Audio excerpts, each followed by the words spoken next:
데살로니가 후서 2장 1에서 17절 말씀입니다. 2장.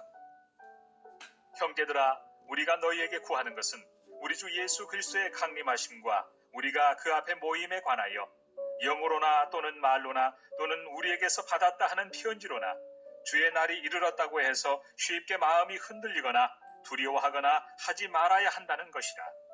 누가 어떻게 하여도 너희가 미혹되지 말라. 먼저 배교하는 일이 있고 저 불법의 사람 곧 멸망의 아들이 나타나기 전에는 그날이 이르지 아니하리니 그는 대적하는 자라. 신이라고 불리는 모든 것과 숭배함을 받는 것에 대항하여 그 위에 자기를 높이고 하나님의 성전에 앉아 자기를 하나님이라고 내세우느니라. 사랑하는 형제 여러분, 5월 6일 금요일 저녁 묵상에 오신 것을 환영합니다. 바울이 데살로니가 후서 편지를 보내는 이유는 데살로니가 교회가 종말론에 대한 오해를 전보다 더 많이 가지게 된 때문입니다. 그런데 데살로니가 교회가 종말론에 대한 오해가 많아진 이유는 바울의 편지 때문이 아니라 거짓 선지자들의 잘못된 가르침 때문이었습니다. 데살로니가 교회의 오류 두 가지는 첫째, 당시에 자기들이 당하던 박해를 임박한 종말의 징조로 여겨서 극단적인 현실 도피 경향을 보인 점이고요. 두 번째로는 성도로서 주의 재림을 기뻐해야 함에도 불구하고 행여나 자기도 심판을 받게 되지 않을까 두려워하는 점입니다. 그래서 바울은 오류를 이제 교정해 줄 건데요. 그보다 먼저는 거짓 교사들로부터 재림에 관한 잘못된 정보를 받지 말도록 경계를 했습니다. 1절. 형제들아, 우리가 너희에게 구하는 것은 제발, 부디 제발 이런 뜻이죠. 우리 주 예수 그리스도의 강림하심과 우리가 그 앞에 모임에 관하여, 즉 재림과 재림 때 믿는 자들이 주님 앞에 모일 그 일에 대해서 두려워하지 말라 이것입니다. 2절. 영으로나 또는 말로나 또는 우리에게서 받았다 하는 편지로나 주의 날이 이르렀다고 해서 쉽게 마음이 흔들리거나 두려워하거나 하지 말아야 한다는 것이라. 여기서 영, 말, 편지로서 거짓 교사들이 성도들을 속였는데요. 재림이 코앞에 임박했다거나 재림이 이미 재림했다는 식의 거짓말을 한 것입니다. 영은 자기들이 성령의 은사를 받아서 재림에 대해 예언을 하노라며 거짓 예언을 한 것이고요. 말은 예수님의 말씀이나 사도들의 말을 인용하는 듯이 해서 거짓말을 꾸며댄 것이고요. 우리에게서 받았다 하는 편지는 가짜 편지입니다. 편지를 위조해서 바울의 편지라고 속여서 재림에 대하여 말한 거짓말을 한 것입니다. 그래서 바울은 아주 간곡한 어조로 형제들아, 우리가 너희에게 제발 구한다. 간절히 부탁한다. 제발 거짓 정보를 듣고 마음 흔들리거나 두려워하지 말라고 하는 것입니다. 그런데 두려워하지 않으려면 두려워하지 않아도 될 만한 올바른 정보를 알아야 해서 재림 전에 반드시 나타날 징조들을 바울이 가르칩니다. 3절. 누가 어떻게 하여도 너희가 미혹되지 말라. 먼저 배교하는 일이 있고 저 불법의 사람 곧 멸망의 아들이 나타나기 전에는 그날이 이르지 아니하리니. 재림이 불법의 사람이 등장하기 전에는 재림이 없다라고 말했습니다. 거짓 교사들이 그 무슨 말을 하든 미혹되지 말라 했고요. 재림 전에 있을 현상들로서 첫째는 배교가 있고 두 번째는 불법의 사람 곧 멸망의 아들의 등장이 있습니다. 배교는 복음에 있어서 타락하는 현상들입니다. 마태복음 24장 9, 10절에 이 배교 현상에 대해서 예수님께서는 이렇게 말씀하셨습니다. 그때의 사람들이 너희를 환난에 넘겨주겠으며 너희를 죽이리니 너희가 내 이름 때문에 모든 민족에게 미움을 받으리라. 그때에 많은 사람이 실족하게 되어 서로 잡아주고 서로 미워하겠으며 이렇게 말씀하셨는데요. 예수님의 이름 때문에 박해받기를 싫어해서 복음의 진리를 왜곡해서 예수 없는 기독교를 만드는 배교 행위가 있고요. 그런 일로 인해 파생되는 대립 양상들이 있을 것입니다. 그래서 실족해서 서로 잡아주고 미워하는 일들이 있게 되는 것입니다. 그래서 예수 없는 기독교를 만드는 배교 행위가 먼저 있습니다. 디모데전서 4장 1에서 3절에서는 바울은 좀 더 구체적으로 이렇게 말했습니다. 그러나 성령이 밝히 말씀하시기를 후일에 어떤 사람들이 믿음에서 떠나 미혹하는 영과 귀신의 가르침을 따르리라 하셨으니 자기 양심이 화인을 맞아서 외식함으로 거짓말하는 자들이라. 혼인을 금하고 어떤 음식물은 먹지 말라고 할 터이나 이런 가르침을 줬어요. 그러니까 양심이 화인을 맞아서 거짓말로 가르친다는 것입니다. 종교인들인데요. 기독교의 이름으로 그러나 믿음에서 떠나 복음에서 떠나 진리에서 떠나서 귀신의 가르침을 따르는 것입니다. 양상은 더욱 다양하게 나타날 수 있겠습니다. 다양하게. 그러나 요점은 복음의 진리를 떠나서 거짓을 진리라고 한다는 것입니다. 구원의 진리를 거짓으로 바꿈으로 온갖 겉꾸밈, 외식의 가르침으로 덧입혀서 미혹하는 것입니다. 이런 현상들은 지금 이 시대에도 점차 일반화되어 가고 있는 현상들이라 말할 수 있습니다. 기독교 목사인 사람들이 버젓이 타종교 행사에 공동 참여해서 타종교에도 구원이 있다고 말하고 타종교를 축복하는 것들이 대표적인 것들입니다. 그리고 강단에서 전혀 복음을 말하지 않고 세상 가르침을 말하고 자기를 높이고 진리 아닌 것을 진리인 듯이 말하는 것이 바로 배교 행위들입니다. 다음은 불법의 사람 곧 멸망의 아들의 등장은 배교 현상 이후에 나타날 현상입니다. 4절. 그는 대적하는 자라 신이라고 불리는 모든 것과 숭배함을 받는 것에 대항하여 그 위에 자기를 높이고 하나님의 성전에 앉아 자기를 하나님이라고 내세우느니라. 네. 불법의 사람은 곧 멸망의 아들이고요. 대적하는 자이고요. 적그리스도라고 요한일서 2장 18절에서 말한 바로 그 자입니다. 같은 의미예요. 요한일서 2장 18절에는 아이들아 지금은 마지막 때라 적그리스도가 오리라는 말을 너희가 들은 것과 같이 지금도 많은 적그리스도가 일어났으니 그러므로 우리가 마지막 때인 줄 아노라 이렇게 말했습니다. 최종적으로 등장할 적그리스도가 따로 있고요. 동일 본질로 악한 종교 행위를 하는 자들이 지금 일어나고 있는 적그리스도들이죠. 그래서 지금 출몰하는 적그리스도들의 행태를 보면 최종적으로 적그리스도가 등장하여서 행할 악행을 어느 정도는 짐작할 수 있는데요. 어쨌든 종교 통합으로서 자기를 높이고 기독교의 이름으로 교회 안에서 권좌를 높여서 자기를 신격화할 것입니다. 적그리스도가 대적하는 대상은 하나님인데요. 노골적으로 하나님을 대적하는 것이 아니라 종교의 탈을 쓰고 즉 성경으로 거짓말을 하고 하나님의 권좌에 자기가 앉는 것입니다. 먼저는 소위 신이라고 불리는 모든 존재들 위에 종교 통합으로서 군림을 하고서 더 나아가 간악하게도 하나님의 영광을 탈취하기 위해서 하나님의 성전에 앉아 자기를 하나님이라고 자기를 신격화하는 자입니다. 이때 하나님의 성전에 앉는다는 것은 건물 성전을 의미하기보다는 성도들과 그 모임인 교회에 군림하여서 자기의 거짓된 신성을 주장하며 자기에게 예배하게 한다는 것입니다. 그런데 아직은 최종적으로 등장할 불법의 사람 적그리스도가 아직은 등장하지 못하는 이유가 있습니다. 5절. 내가 너희와 함께 있을 때 이 일을 너희에게 말한 것을 기억하지 못하느냐. 네, 이미 전에 가르쳤던 것이지만 다시 가르치겠다 이거죠. 6절. 너희는 지금 그로 하여금 그의 때에 나타나게 하려 하여 막는 것이 있는 것을 아나니 불법의 비밀이 이미 활동하였으나 지금은 그것을 막는 자가 있어 그 중에서 옮겨질 때까지 하리라.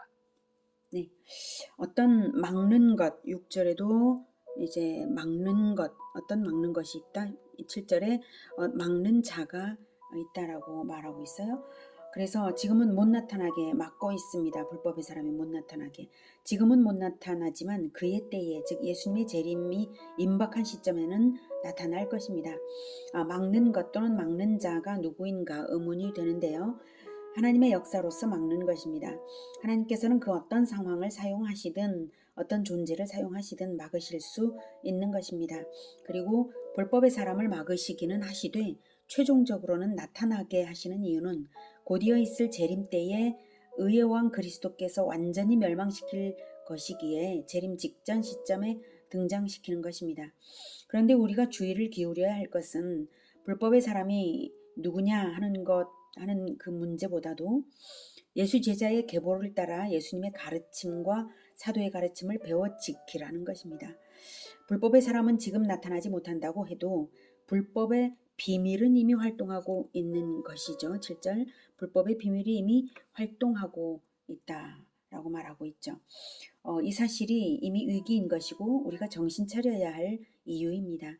불법의 비밀이란 복음을 대적하는 악한 사상과 그 세력의 영향이라고 볼 수 있는데요.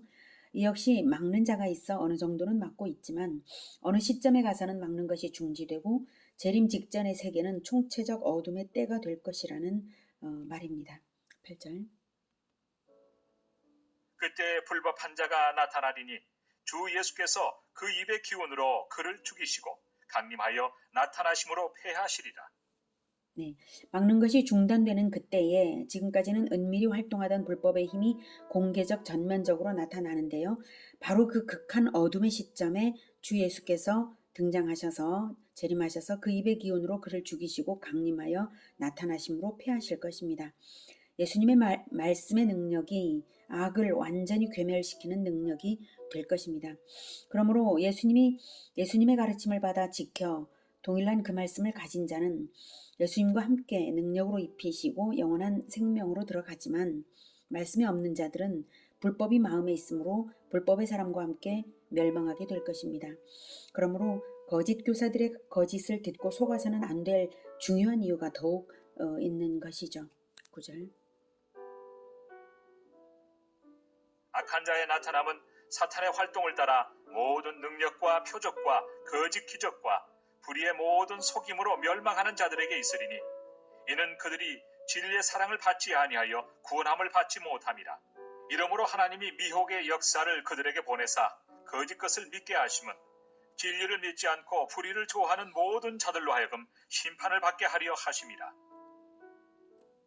네, 하나님께서 불법의 사람과 불법의 비밀을 잠시 또는 제한적으로나마 활동하게 하시는 이유는 진리를 믿지 않고 불의를 사랑하는, 불의를 좋아하는 모든 자들로 하여금 심판을 받게 하시려는 것입니다. 심판을 받게. 진리를 믿지 않고 불의를 좋아하는 모든 자들로 하여금 심판을 받게 하시려는 것입니다. 하나님은 디모데전서 2장 4절에 나온 바와 같이 모든 사람이 구원을 받으며 진리를 아는 데에 이르기를 원하십니다. 모든 사람이 진리를 알기를 원하셔서 너무나 오래 참으시고 기다리고 계십니다. 하지만 정한 때가 되면 심판을 행하실 것이기에 최후 심판의 때가 되기 직전에는 심판받을 자들에 대한 심판의 근거를 확고하게 마련하시기 위해서 불법의 사람을 활동하게 하시는 것입니다. 요한계시록 22장 11에서 14절에는 불의를 행하는 자는 그대로 불의를 행하고 더러운 자는 그대로 더럽고 의로운 자는 그대로 의를 행하고 거룩한 자는 그대로 거룩하게 하라. 보라, 내가 속히 오리니 내가 줄 상이 내게 있어 각 사람에게 그가 행한 대로 갚아주리라. 행한 대로 갚아주리라. 나는 알파와 오메가요 처음과 마지막이요 시작과 마침이라. 자기 두루마기를 빠는 자들은 복이 있으니 이는 그들이 생명나무에 나아가며 문들을 통하여 성에 들어갈 권세를 받으려 함이로다. 네.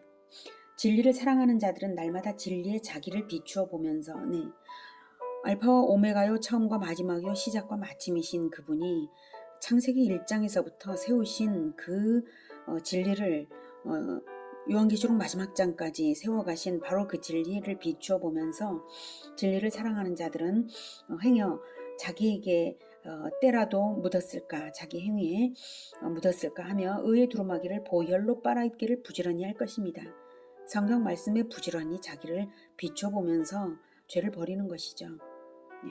진리를 사랑하는 자들은 자기 영혼 관리, 행실 관리를 하는 것입니다. 그러나 불법의 사람이 날뛰는 마지막 때에 진리를 사랑하지 않던 사람들은 더욱 더러워져서 여지없는 심판으로 들어갈 것입니다. 여러분, 성경을 그저 아무 생각 없이 읽는다고 진리를 아는 거라고 착각하지 마시기 바랍니다. 성경을 공부한다고 했던 예수님 당시에도 그 많은 서기관들과 바리새인들이 가장 성경을 잘 안다고 하는 사람들이고 율법의 수호자라고 자칭 율법의 수호자라고 했던 사람들 아닙니까? 그런데 그런 사람들이 오히려 예수님을 죽였습니다. 무엇입니까? 성경에 이것이 그러한가 저것이 이러한가 하면서 이치대로 생각하며 하나님의 마음을 살피면서 진리를 깨달아야 하는데 진리는 깨닫지 않고 율법주의로 성경을 보았을 뿐이기 때문입니다. 성경을 올바르게 봐서 진리를 배워야 하는 것입니다. 진리를 사랑하는 자들은 그렇게 자기가 깨달은 진리에 자기 자신의 행실을 비춰보면서 의의 두루마기를 빨아 입습니다. 그러나 불법의 사람이 날뛰는 마지막 때에 너무 깜깜해서 그저 진리를 모르는 사람들은 진리를 더욱 알기 어려워지는 시대가 되는 것이죠. 13절